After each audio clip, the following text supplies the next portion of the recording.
Boa noite. Já tive a oportunidade de estar aqui conversando com vocês, com as pessoas aqui de Pacaembu, já há algum tempo, né? Com Abel, e se não me falha a memória, foram 3 palestras que vim aqui e acompanhando meu pai e o tio Miguel, que veio fazer palestra a semana passada e em outras vezes. Então, posso dizer assim, né, com a alegria de retornar, não só para trazer alguém, mas para ver vocês, para ver essa comunidade que eu amo tanto, para poder falar um pouquinho a respeito das situações que nós estamos vivendo atualmente. A doutrina dos Espíritos, essa doutrina bendita que nos acalma o coração e que nos faz feliz com os seus ensinos, traz uma nova observação, que é exatamente esse tempo que nós estamos vivendo. Nós estamos vivendo uma mudança muito intensa. O nosso planeta, ele sai de expiação e provas e adentra àquele de regeneração. Kardec nos diz que nós temos 5 estágios do nosso planeta ou do nosso sistema solar em processo de evolução. Começamos como primitivos, depois expiação e provas, regeneração, mundo superior e mundos perfeitos. Nós estamos começando uma metade. Não existe algo que para e começa. Nós intercalamos o processo evolutivo. Então, ainda vamos conviver durante muito tempo com o processo, com espíritos ainda nesse procedimento de espíritos ainda convivendo em expiação e provas. A regeneração é onde nós vamos dar uma equilibrada entre o mal, que hoje impera, e o bem, que vai tomando corpo, tomando força, crescendo, para que nós possamos viver isso, o nosso amanhã. Mas como que se procede essa mudança? Nós somos seres que demoram muito para evoluir. Haja visto o nosso processo comportamental. Nós aprendemos com as nossas situações e vamos repetindo sucessivamente o nosso comportamento. Quando nós falamos de amor, quando nós falamos de bem ou do bem, há algo que precisa ser colocado muito a contento para nós. Nós só temos de uma situação de conhecer o que é o amor de verdade há 2000 anos com Jesus. 3.600 anos quando Moisés veio e falou a respeito do Deus único. O povo hebreu, um povo vindo de outras paragens espirituais, ele veio com essa missão, além de expurgar suas próprias mazelas, dar a esse povo do planeta a ideia do Deus único. E exatamente o que proliferou. Em vários nomes, Maomé, Mahatma ou Deus, e eles foram criando a ideia desse Deus único, com o processo evolutivo chegando até onde nós estamos hoje. Deus, inteligência suprema, causa primeira de todas as coisas. É esse. Nós fomos aprendendo tudo isso. Então a realidade com a qual nós estamos vivendo hoje é muito diferente de tudo aquilo que nós poderíamos imaginar. Viver no mundo de expiação e provas, como nós vivemos, ou no mundo primitivo. Todo esse procedimento, como chegou até nós? Nós estamos vivendo uma chegada de uma leva de espíritos que trazem um conhecimento diferenciado. O mesmo aconteceu há alguns milênios atrás, em que, junto com esses povos que vieram trazer uma cultura diferenciada para nós, para que nós pudéssemos aprender, vieram aqueles lá de Capela. Capela é um sol que nem o nosso, só que tem o nome de Capela e o nosso sol tem o nome de sol, nossa estrela, né? Aquele sistema de Capela cedeu para nós espíritos que estavam vivendo num planeta de expiação e provas. O sistema de Capela mudava de expiação e provas para a regeneração, como o nosso agora. E aqueles espíritos que não conseguiram ficar, é como se nós fôssemos uma escola. Quem atinge 5, passa de ano. Quem não chega no 5, fica de ano. Mas só que o planeta muda. E a partir do momento em que o planeta muda, aqueles que não atingirem os 5 são degradados. O nome é esse. Muitos daquele sistema de Capela vieram em degredo para habitar esta terra nossa, com 2 propósitos. Primeiro, expurgar tudo aquilo que eles tinham ainda de mal, para voltar ao seu sistema, e ensinar-nos alguma coisa. Então vieram muitos que conheciam por demais a navegação, e nós aí tínhamos os fenícios, outros que conheciam outras situações da própria vida, como os romanos, e que conheciam o direito, e eram experts na arte bélica, na arte da guerra, ensinaram também. Trouxeram, e nós aprendemos com eles. Eles passaram, retornaram para a sua paragem e ficou o legado, que é exatamente esse nível de inteligência que nós temos hoje. Os capelinos nos deram o corpo que nós temos. Esse corpo que nós temos. Cabeça, tronco e membros. É o corpo humano. Que dizem os espíritos que é assim, que é mais ou menos igual nas paragens de nosso Deus. Agora, nós estamos convivendo com uma nova situação.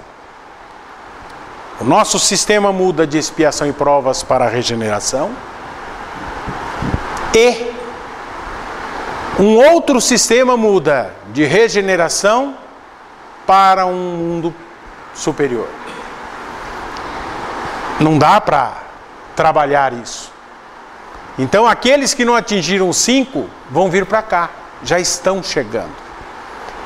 E numa palestra de Divaldo Franco, Joana de Ângeles coloca ele, para que ele colocasse a nós, de que essa entrada desses espíritos chamados índigos já aconteceu na década de 1970, 1980. Mais precisamente, em torno de 1974. Eles começaram a chegar. Na realidade, já estavam na nossa psicosfera e eles começaram a chegar, a encarnar, porque é a primeira encarnação desses espíritos na nossa Terra. Então é a primeira encarnação deles. E esses espíritos quem são? Muitos, todos eles, conviveram durante muito tempo num planeta de regeneração. Então eles têm uma noção muito grande de justiça, têm uma noção muito grande de artes, como nós estamos vendo jovens e jovens, promotores, juízes, advogados, e lutando por uma justiça diferenciada. Nós estamos vendo o nosso planeta modificar, ou pelo menos o nosso país, se modificar em função disso. Então esses espíritos estão chegando, e no ano 2000, alguns milhões já estavam encarnados. Alguns milhões. Até o ano 2050, 2060, já haverá na Terra pelo menos um índigo em cada família da Terra. Pelo menos um. Então nós vamos ter por um cálculo aproximado, nós vamos ter uma renovação das nossas vidas em torno de 1/3. Então muita gente vai embora. Eu falava com o tio Miguel, semana passada nós conversávamos nas viagens que fizemos, falávamos assim: a nossa terra não é casa da mãe Joana, não cabe todo mundo. Então para cada um que entra, um tem que sair. Então se aconteceu a ideia de que já em 2000 havia alguns milhões, e se nós temos aí aproximadamente, quanto é que nós temos aí de, para cada encarnado existem 7 do lado de lá, uma coisa contada mais ou menos assim, e nós temos quantos encarnados hoje? Só na China é 1,5 bilhão, aí na Índia é outro 1,2 bilhão, e aí vai, nós temos ao todo 7 bilhões encarnados, de almas encarnadas, que nem nós, 7 bilhões, multiplicado por 7, né? Aí nós vamos dizer que renovamos 1/3. Onde é que fica tudo isso? Né? E é assim que nós estamos vivendo. Esse é o nosso processo. Aí eu perguntei para o tio Miguel, porque ele tem sempre contato com o Divaldo, e com a espiritualidade maior, né? Lógico, o Divaldo posiciona. Onde é que eles estão? O planeta Chupão já passou e levou essa turma ou ainda não? A resposta foi clara. Eles estão numa região do espaço. Muitos dos espíritos ruins que já desencarnaram e não vão voltar mais a encarnar na Terra, estão numa região do espaço em que eles não conseguem mais fazer a influência deles sobre nós aqui na Terra. Então nós estamos percebendo um estertor imenso da espiritualidade inferior em tentar nos levar para baixo, ou nos levar com eles. A necessidade constante de buscar o crescimento espiritual precisa ser feito. Nós somos multiplicadores. Precisamos dizer que a hora é chegada, sim, mas nós temos que nos melhorar, para melhorar os outros que convivem conosco. Não adianta só eu dizer assim: ah, aquela frase que o fulano falou serve para o meu marido, ou serve para minha esposa. Não, tem que servir primeiro para mim, para que depois a gente possa olhar os outros. É assim que funciona. Vamos crescer? Vamos. Estamos crescendo? Estamos. Agora, como? Qual é a realidade que nós estamos vivendo? Será que estamos aplicando os conceitos que Jesus nos posicionou e que Kardec reviveu em nossas vidas ou não? Amamos os inimigos? Não.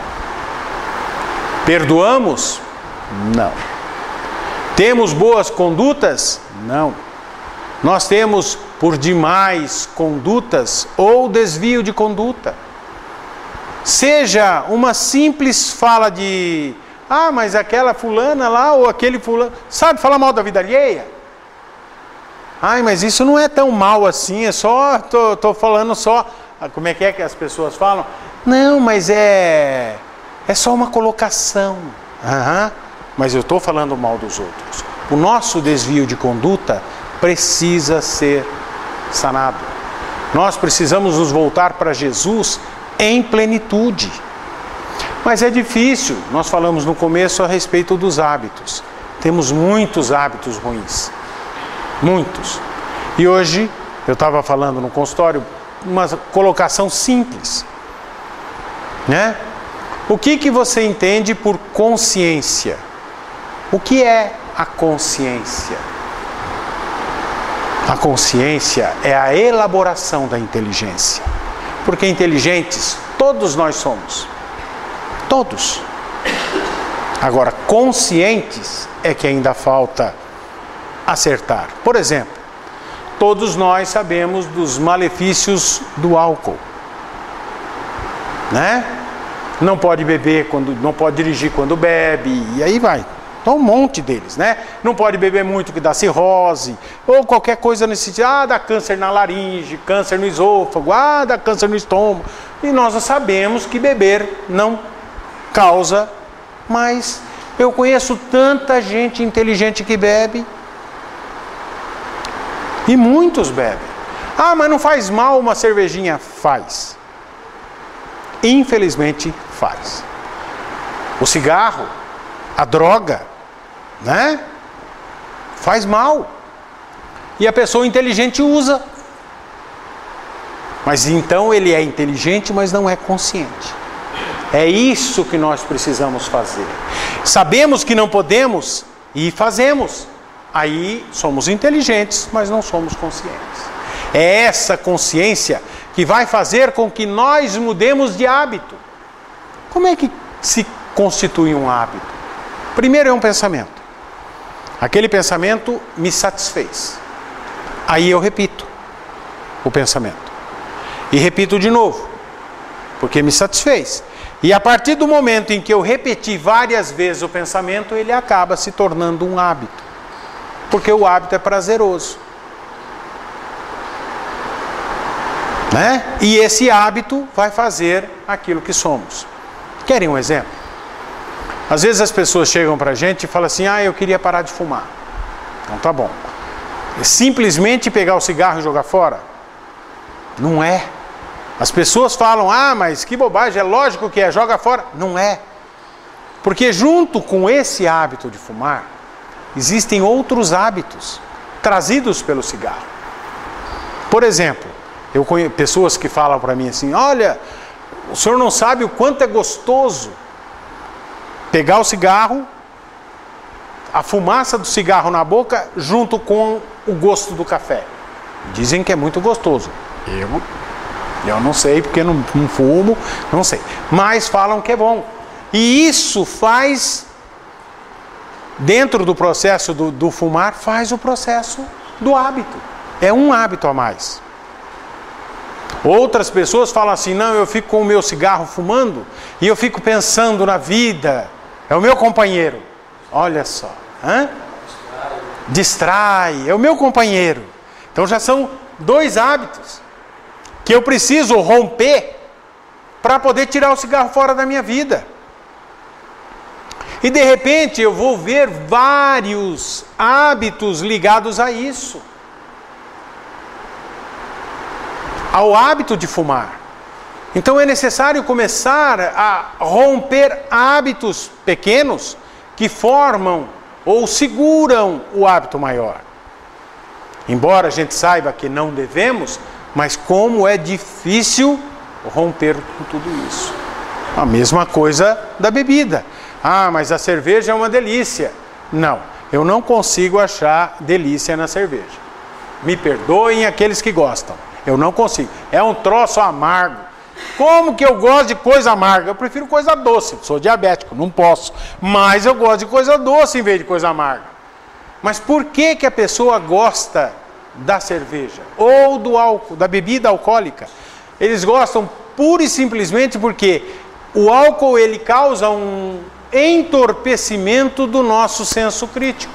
E aí nós ficamos mais alegres. E como a alegria é uma coisa difícil de se ter no mundo de hoje, pelas situações que a gente vive, é gostoso ter aquele momento, eu tomo a cerveja e fico relaxado, e fico alcoolizado. Sabe qual é a técnica dos obsessores, dos vampiros espirituais, para conosco quando a gente bebe?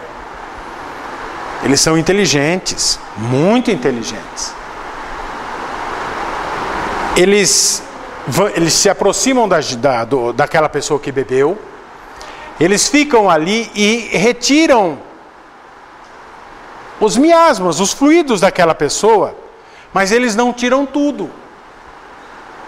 Eles não tiram tudo, eles deixam um pouco, para a pessoa ficar alegre. Aí a pessoa fica alegre, cria o hábito, então ele vai beber mais vezes e eles vão tirando um pouco. É a mesma coisa que aparece nesses filminhos aí do Drácula, em que ele quer manter alguém vivo e ele vai chupando o sangue devagarzinho. O vampiro espiritual faz isso conosco. Muito complexo. Esses processos obsessivos.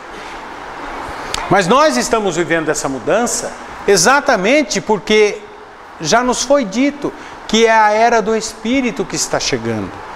Nós estamos começando a conviver com uma situação nova, uma situação fantástica. A mediunidade vai ser muito mais acessível do que nós temos hoje.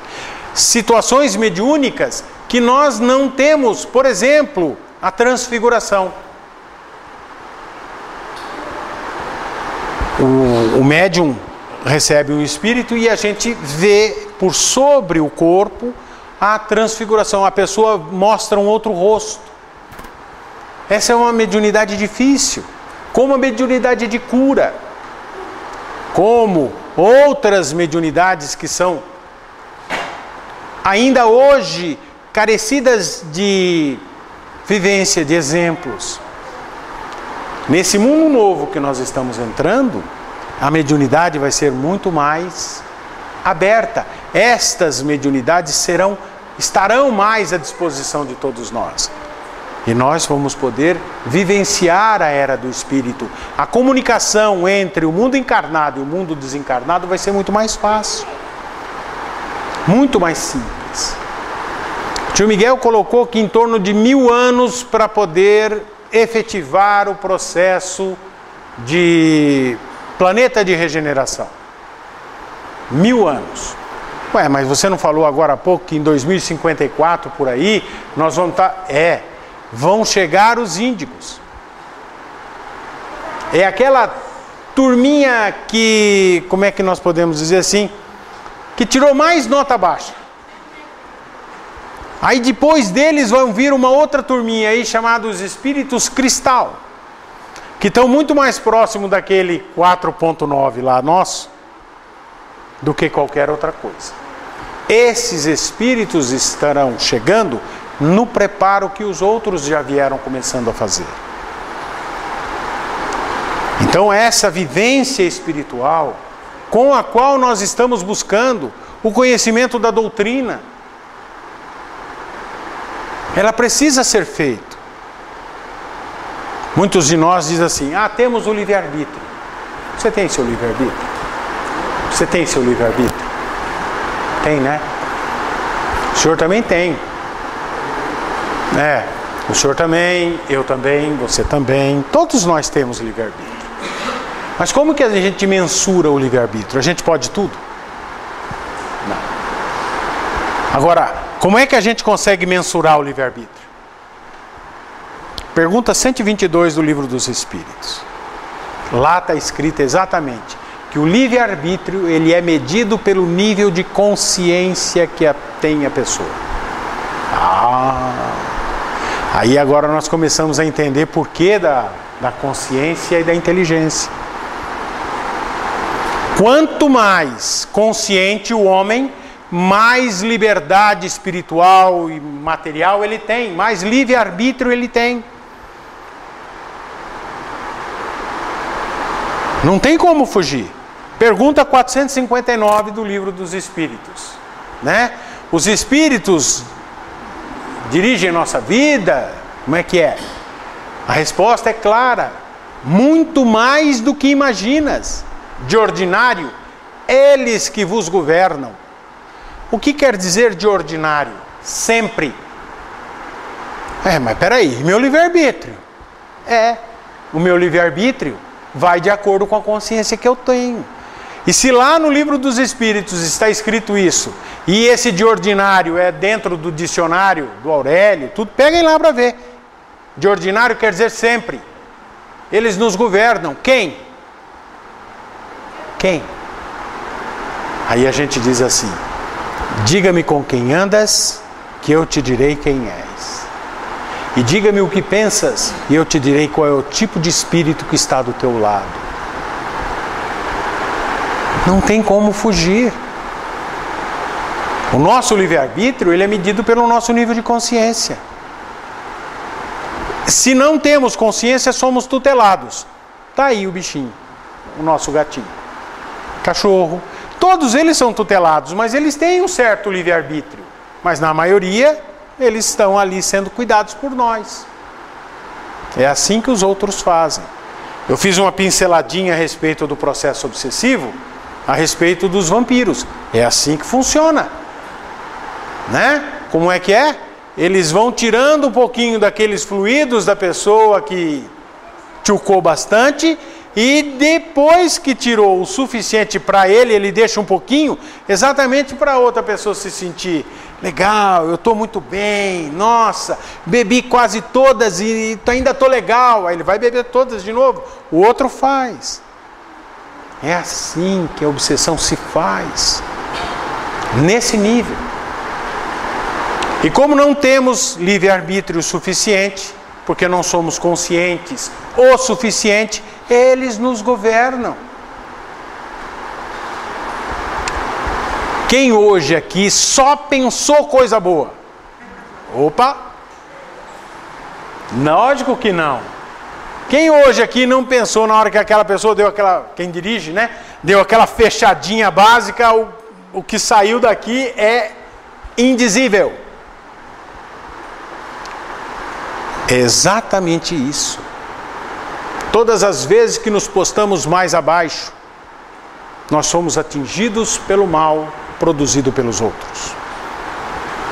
Tem um ditado popular que diz que o que vem de baixo não me atinge. É verdade. Fazer o mal. Uma vez meu pai estava conversando com uma senhora e ela chegou para ele assim: Dr. Sérgio, fizeram mal para mim. Acho que foram lá na encruzilhada e fizeram mal para mim. Fizeram mal para a senhora? Fizeram, doutor Sérgio. Ela chorosa, toda chorosa. E aí ele olhou assim, bem nos olhos, e falou assim: e pegou? Ela falou: pegou, doutor Sérgio. Ele falou assim: então não foi o mal feito, minha filha, foi bem feito. Mas lógico, por que pegou? Porque eu estou na mesma faixa de evolução ou de vibração com aquela pessoa. Eu não consigo sair para o que vem de baixo não me atingir. Então nós precisamos modificar os nossos hábitos, ter hábitos melhores de pensar no bem, a caridade, executar. Quando alguém nos chega falando mal da gente, perdoa. Difícil, complicado, mas é verdade. Nós estamos convivendo numa mudança planetária. Se a gente desencarnar hoje, a gente não sabe se volta.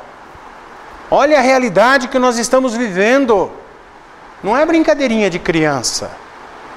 É real.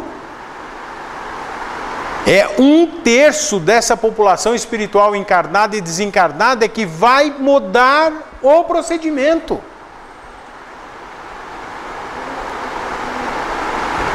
As situações campeiam no mal. As pessoas fazem o mal muito mais do que a gente está imaginando. Mas muitas delas estão sendo apenas conduzidas. Então é a hora da gente retomar as rédeas da nossa vida. Porque eles estão dirigindo as nossas vidas. Quem? Os espíritos, bons e maus. Ah, mas eu não tenho um protetor para me ajudar? Tenho, ele até me ajuda. Mas como ele me ajuda? Se eu não quero ajuda. Ele não pode fazer a minha vida ou viver a minha vida por mim. Ele tem a dele. Ele orienta, dá assistência, nos auxilia, conduz-nos quando nós queremos. Mas se não quisermos, ele vai ficar do lado esperando a gente querer. Quando? Essa é a questão. Então todo o processo de viver com relação a esses que estão chegando é o exemplo. Eles estão chegando para dar exemplo. E olha que eles são espíritos difíceis. E podemos ser um de nós. 74 para hoje, 2014, tem o quê? 40 anos, é isso? 80, 90, 40 anos. Então nós podemos ter um jovem de 40 anos aqui que seja índigo, de até 40 anos. Por isso que nós temos que ver. Eu vejo, no consultório eu fiz uma pesquisa a respeito de saber qual é o nível de coeficiente de inteligência que as pessoas têm. Fiz só com crianças e pré-adolescentes, até 11 anos. De 6, 7 até 11 anos. Que poderiam responder os testes que eu fiz. Eu peguei aqui, da nossa região aqui, 10. E lá de Prudente, 10. Todos eles fizeram o teste igualzinho. Terminado de fazer o teste, nenhum dessas 20 crianças e pré-adolescentes, nenhum ficou com o QI abaixo do normal. Impressionante, né? Impressionante. 3 ficaram como se fossem superdotados.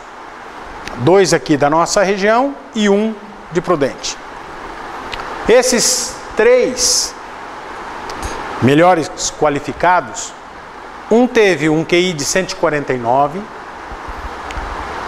a outra são um menino e 2 meninas. A outra menina um QI de 151 e a outra menina um QI de 153. Para a gente traduzir em miúdos, né? Ou graúdos, sabe qual era o QI de Einstein? O descobridor da teoria da relatividade, compilou. O QI dele, adulto, era de 156.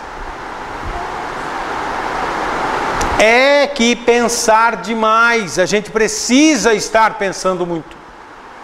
Essas nossas crianças estão por demais inteligentes. Quem é professor pode avaliar na escola crianças hiperativas e crianças superativas. O que é hiperatividade? Hiperatividade é um processo, né, que foi descoberto, que é o TDAH, transtorno do déficit de atenção e hiperatividade. Aí nós olhamos aquela criança bicho carpinteiro que não para, levanta, faz, senta, arteiro, ou então aquele outro que está aprendendo e a professora está ensinando e ele está devagando. Viajou, o passarinho passou, ele acompanhou, a mosquinha não sei o quê. Aí quando o professor pergunta, ele não lembrou nada, não aprendeu, porque ele divagou. Chama-se déficit de atenção. Esse procedimento nós precisamos entender. Superativo, hiperativo. O hiperativo, ele tem uma coisa a mais do que o superativo, que é a agressividade. É aquela criança agressiva. Esse é hiperativo. Que Divaldo fala que esse daí acaba sendo monitorado pelos médicos, neuros e psiquiatras para dar a famosa Ritalina. E o superativo é aquela criança que, né, não é agressiva, mas é igualmente agitada, se perde na atenção. Agitado, você fala, não faça assim. Ele fala, tá bom.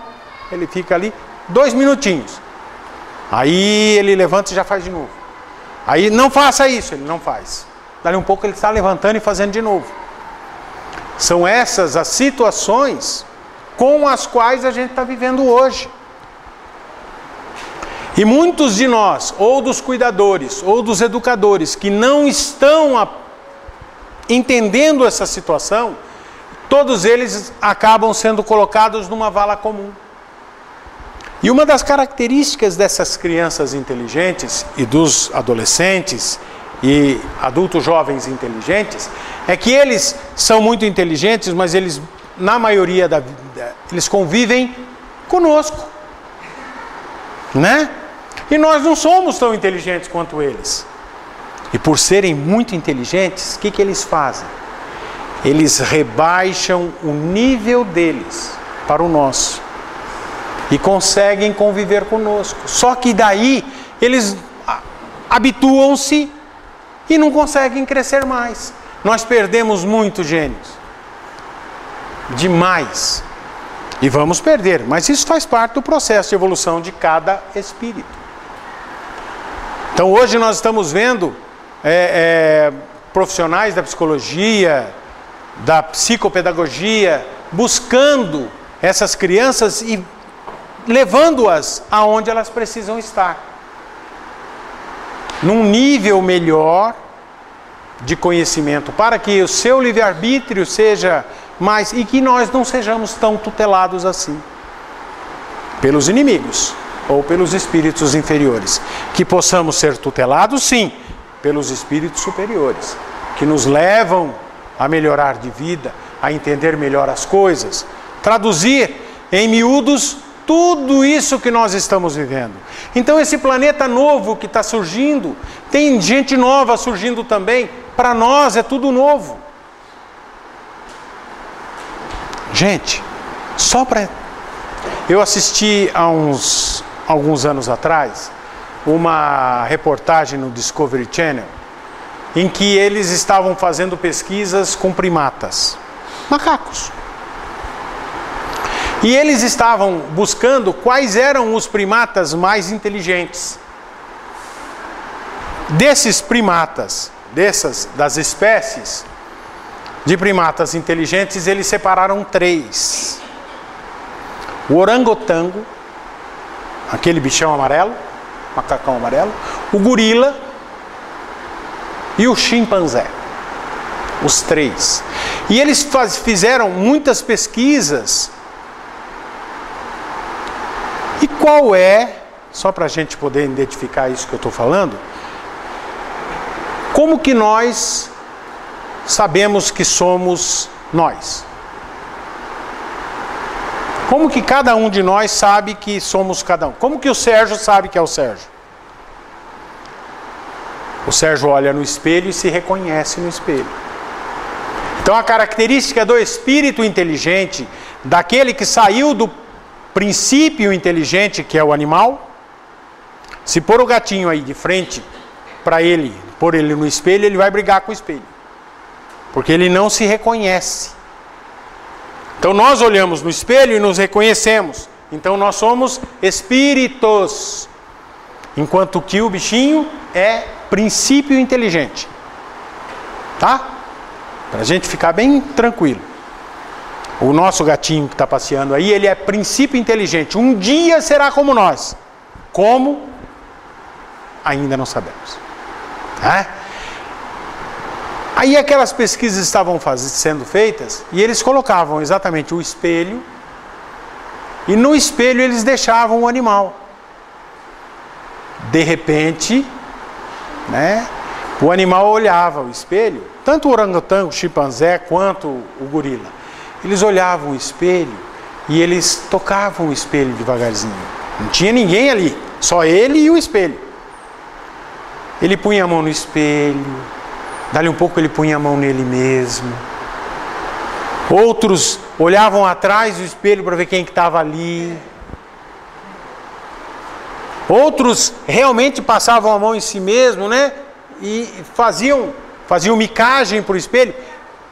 Gente, eu fiquei tão feliz de assistir aquilo, porque eu falei, meu Deus, eu estou tendo a oportunidade de ver um princípio inteligente sair, um animal sair do princípio inteligente e entrar na vida espiritual. Mas espera aí, nós não estamos vivendo num planeta de regeneração? Mas como nós falamos no começo, nada dá salto. Nós ainda convivemos no nosso planeta com o espírito saindo do princípio inteligente e indo para o sentido espiritual. Vão desencarnar, essas espécies vão entrar em extinção, vão ser relocadas para um outro local em que eles vão poder primitivamente começar a aprender, como nós já fizemos um dia. É impressionante. Do mesmo jeito, olha, nós estamos convivendo na Terra com o primitivo, com o expiação e provas e com a regeneração. Algo que está terminando, algo que ainda tem vigência e algo que está começando. Olha, nós estamos tendo a oportunidade disso. E a nossa consciência ainda não nos alertou para tanta maravilha. Olha o que nós estamos aprendendo ou podendo aprender. Quando Jesus falou, poucos ouviram. E hoje, milhões falam que escutam. mas não aplicam o que escutam ou que leem. Nós temos que viver no mundo, nesse mundo difícil que nós estamos vivendo, e temos que ser melhores do que este mundo, vencendo as nossas paixões, submetendo as nossas vontades à vontade de Deus, aos ensinos de Jesus. Tudo podemos, mas nem tudo nos convém poder. Então a transição planetária, essa modificação do planeta, se faz em cada um de nós. Quando nós vamos poder encontrar em nós o ser que está faltando na nossa vida. Muitos procuram no companheiro, na companheira, a sua metade. Ninguém encontra metade da panela ou metade da laranja no outro. Sabem por quê? Por uma questão simples. Cada um de nós é um inteiro. E se somos um inteiro, ninguém pode mandar em nós. Compartilhemos o processo da vida. Não existe aquele que manda ou aquele que é mandado. Nós precisamos trocar informações e compartilhar o processo de viver. Alguém sabe mais? Ora, eu sou psicólogo. Dentro da minha área eu conheço um pouco. Mas o Renato, ele é dentista. Dentro da área dele, eu preciso de um dentista. Sempre, todos nós precisamos. E nós então compartilhamos. Se nós precisamos do médico, vamos lá e compartilhamos com ele. Eu estou com uma dor aqui, não sei o quê. Aí depois eu vou lá onde o André trabalha e vou lá, peço para ele um remédio que o médico passou. Compartilhei. Agora, por que eu não faço isso dentro de casa? Por que eu não compartilho um nível de conversa com meu esposo, com minha esposa, com os meus filhos? Tem uma fala da psicologia que diz assim: se o pai ou a mãe, que não tem ou não pode, não tem tempo de cuidar do filho, ou de ter tempo com o filho, se ele tiver 15 minutos por dia, 15, mas intenso, 15 minutos intensos, supre a falta que a gente tem. De quê? De carinho, de amor. Nós somos seres carentes, porque nós nunca tivemos, ou se tivemos, nos foi tirado. Mas no nível de consciência, nós queremos que o outro nos dê o que falta. Não, nós temos que nos bastar. É lógico que eu preciso de uma companheira para viver, de filhos, mas se eles não estiverem, não é o fim do mundo. Eu posso me bastar. Conviver sempre melhor do que viver só. Conviver, trocar experiências, compartilhar a vida. Esse é o processo que nós estamos buscando para ser felizes. A transição começa em nós. Sempre em nós. Portanto, viver do melhor jeito possível, amando, crescendo, em conhecimento, para que a gente nunca seja tutelado por ninguém. Às vezes as pessoas chegam para a gente e falam assim, eu falei, olha, me perdoem os homens aqui, mas eu falo isso mesmo, eu não consigo aceitar, não consigo aceitar mulher submissa.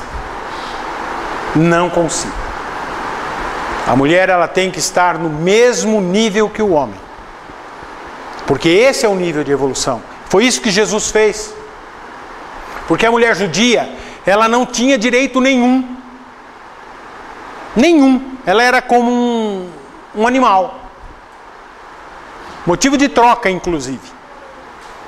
Ele, em 3 oportunidades, ele se dirigiu à mulher, que o judeu não podia fazer isso, para que ela pudesse, Senhor, mas o Senhor está falando comigo? Quando ele lá no gasofilácio pede um copo d'água para a mulher. Mas é comigo? Ele fala, sim, minha irmã, com você. Ele rompeu paradigmas que nós precisamos romper. E essa convivência vai fazer que essa transição se faça na vida da gente. O crescer de cada um de nós. Para aí nós podemos chegar qual o sentido verdadeiro da palavra caridade, como entendia Jesus, que é esse processo de um ajudar o outro. Pergunta 886 de O Livro dos Espíritos. Qual o verdadeiro sentido da palavra caridade, como a entendia Jesus? Benevolência para com todos. Indulgência para com a imperfeição alheia e perdão das ofensas. Dá um tempinho rápido para a gente falar uma coisa assim. Benevolência para com todos. Todos. Eu tenho que ser bom para com o meu irmão e para comigo. Todos eu estou incluído. Perdão das ofensas. Todas. Eu tenho que perdoar as ofensas do meu irmão e perdoar as minhas. Mas na fala do meio, Espírito de Verdade fala: indulgência para com a imperfeição alheia. Eu tenho que tolerar o senhor, a senhora, você, todos, mas não tolerar os defeitos, mas não posso tolerar os meus.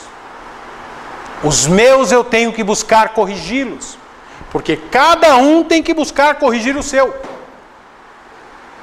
Benevolência para com todos. Ser bom para com todos, inclusive comigo. Perdão das ofensas, todas e as minhas. Indulgência para com a imperfeição do outro, a minha não.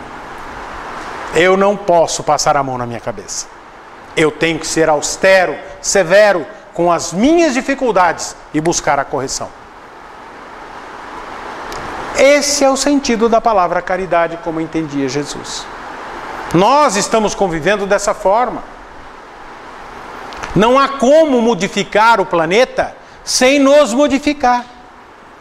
E a doutrina espírita traz tudo isso para a nossa modificação, para que eu seja um homem novo, matando o homem velho e renascendo para uma situação maior na minha vida. É assim que tem que ser, somos a fênix. A cada encarnação ou reencarnação, renascemos de novo, com novas oportunidades de viver, de crescer, de fazer coisas boas, mas infelizmente erramos muito. Mas ainda dá tempo. Estamos aqui. Então nós precisamos sempre buscar a nossa melhor. Então essas modificações, a transição do planeta, as mudanças que a gente precisa, está tudo ali. Nas 1019 questões do Livro dos Espíritos, no Evangelho segundo o Espiritismo, no Livro dos Médiuns, na Gênese, no Céu e Inferno. Então, que nós possamos mudar o planeta, mudando-nos, fazendo um novo homem, renascendo um novo, sempre há tempo, vencendo hábitos nocivos, substituindo esses hábitos. Eu não consigo, procura ajuda. Sempre tem alguém para ajudar. Se às vezes os hábitos são difíceis, né? Jogando um pouquinho de confete, procura um psicólogo, né? Procura um psicólogo, ele ajuda.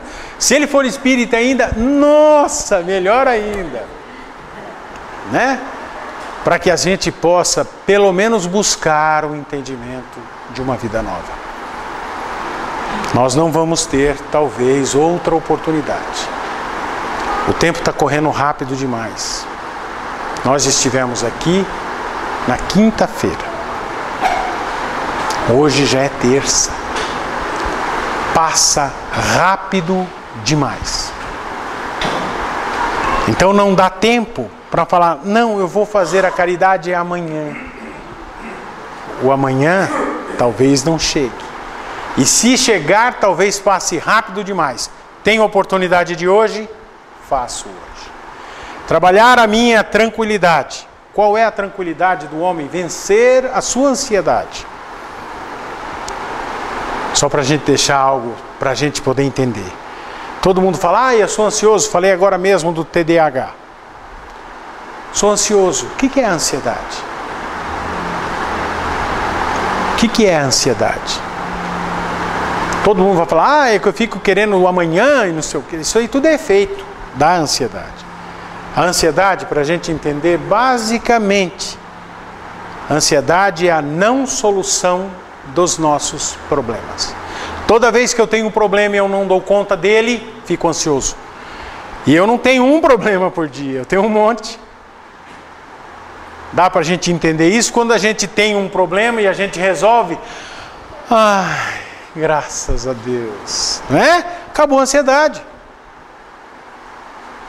Mas eu não consigo parar de mexer minha perna, eu não consigo parar de tamborilar, eu não consigo parar de roer unha, porque eu tenho problemas e que ainda não solucionei. Às vezes nem sei onde está, mas eu preciso descobrir para poder solucionar o problema. Ou eu soluciono ou eu encaminho para uma solução posterior, mas aí que eu tenho que buscar.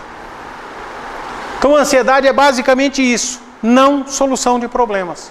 Todo ser ansioso, ele tem problema que não resolveu. Tá? E a depressão? A depressão não é esse negócio de ficar no quarto escuro, não querer saber, só vive chorando. A criança, quando ela entra em depressão, ela fica nervosa, irritada, brava. Ela não é que nem a gente adulto, que fica chorando, né? Chora lá, enche um paninho de lágrima, porque ele me deixou, ai, porque ela me deixou, e o buá, né? Aí entra em depressão, porque ele ter me deixado, ela ter me deixado, eu não consigo resolver o problema. A depressão é a tristeza que eu sinto por não solucionar os meus problemas. Simples assim. As duas doenças andam juntas. E se eu não souber me controlar, eu meto os pés pelas mãos, faço bobagens, penso bobagens. Então nós precisamos modificar os hábitos. Para não entrar em depressão, eu tenho que solucionar problemas. Para isso eu tenho que ter coragem e enfrentar. É a mudança do homem velho para nascer um homem novo. Esse é o processo. Então, que nós possamos encontrar soluções dentro da nossa doutrina para a solução dos nossos problemas. Temos muitos. Se não tivéssemos, não estávamos encarnados. Que a mudança nossa seja abençoada por Jesus no vencimento das paixões, sendo um homem novo, corrigindo tudo aquilo que é de defeito e criando hábitos positivos, pensamentos positivos. Ah, mas por que eu tenho que pensar sempre que não vai dar certo? Ué, é meio a meio, 50 para não dar certo, 50 para dar certo. E por que eu tenho que sempre ir por não dar certo? Posso pensar 50% que vai dar certo. Mas sabe por que nós não pensamos nisso? Porque aí nós voltamos lá no comecinho da nossa fala. Há 2000 anos só nós sabemos o que é o amor. Durante todo o resto, desde que saímos daquele momento em que nós éramos princípio inteligente, que nem o bichinho que está aí, e saímos para a espiritualidade, nós só aprendemos, infelizmente, ou a maioria dos nossos aprendizados foi de coisa ruim. Então, de amor mesmo, de vencimento de tudo que é ruim para crescer e amar, só 2000 anos. Por isso que, infelizmente, a gente muito pensa ainda negativo e pouco pensa positivo. Mas que a gente possa mudar os hábitos e fazer da nossa vida um mundo novo, para vivermos num planeta novo. Que Deus nos abençoe.